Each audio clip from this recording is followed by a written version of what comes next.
আসসালামু আলাইকুম, যিনি বা যাহারা এই মুহূর্তে আমার ভিডিওটা দেখছেন সবাইকে অভিনন্দন জানাচ্ছি। দেখতেই পাচ্ছেন আমি আমার সামনে একটা খাওয়ার প্লেট নিয়ে বসে আছি।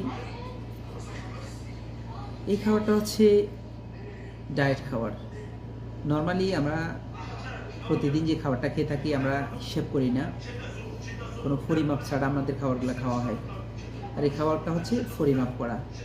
এখানে রয়েছে 200 গ্রাম মুরগির মাংস এবং 200 গ্রাম ভাত। নর্মালি আমরা যে দুপুরবেলায় যে খাবারটা খেয়ে থাকি, এই খাবারটার মধ্যে একটা ব্যক্তির জন্য 200 গ্রাম মুরগির মাংস এবং 200 গ্রাম ভাত হলে এনাফ।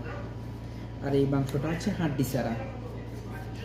এখানে রয়েছে 650 গ্রাম ক্যালোরি এবং কি প্রোটিন রয়েছে 60 থেকে 65 গ্রাম। এছাড়া কার্ব রয়েছে, ফ্যাট রয়েছে একদম অল্প। আর এই খাবারটা হচ্ছে তেল এবং মশলা খুবই কম ব্যবহার করা হয়েছে।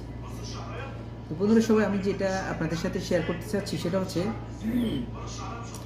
আমরা সুস্থ থাকার জন্য যদি আমাদের শরীরের প্রতি আমরা কেয়ারফুলি হয়ে থাকি, আমাদের এই খাওয়ার প্রতি আমরা আকর্ষিত হওয়ার খুবই দরকার, খুবই প্রয়োজন। আমরা কোনো কিছু চিন্তা না করে যেখানে সেখানে যে কোনো খাবার খেয়ে ফেলি, অবশেষে নানানভাবে ভুক্তভোগী হতে হয়। অনেক ক্ষেত্রে বুক জ্বলা থেকে শুরু করে পেটে ব্যথা থেকে শুরু করি নানান সমস্যা আমরা জর্জরিত হই। সেই সুবাদে আমি আমার অভিজ্ঞতা থেকে আপনাদের সাথে এই কথাটা শেয়ার করতেছি। আমি আজকে দীর্ঘ 8 বছর সৌদি আরবে। আমার অভিজ্ঞতা থেকে আমি যতটুকু পারবো প্রতিদিন একটু একটু করে আপনাদের সাথে শেয়ার করব। এক এক দিন এক একটা খাবার নিয়ে কথা বলবো। আজকে যেই খাবারটা নিচ্ছি এটা হচ্ছে মুরগির মাংস। পরবর্তীতে আমি যদি আপনাদের সাথে শেয়ার করতে চাই সেটা হচ্ছে কখনো সামুদ্রিক মাছ, কখনো গরুর মাংস, আদারওয়াইজ এগুলো নিয়ে আপনাদের সাথে শেয়ার করব। তো সবাই সবার শরীরের প্রতি যত্নবান হবেন। আমরা অবশ্যই প্রতিনিয়ত কী খাচ্ছি অবশ্যই কেয়ারফুলিভাবে খাবো।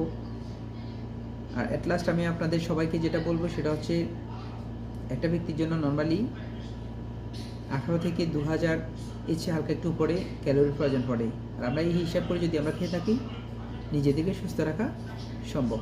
সবাই ভালো থাকবেন, সুস্থ থাকবেন। পরবর্তীতে আরও এইসব বিষয় নিয়ে কথা বলবো। আল্লাহ হাফেজ, আসসালামু আলাইকুম।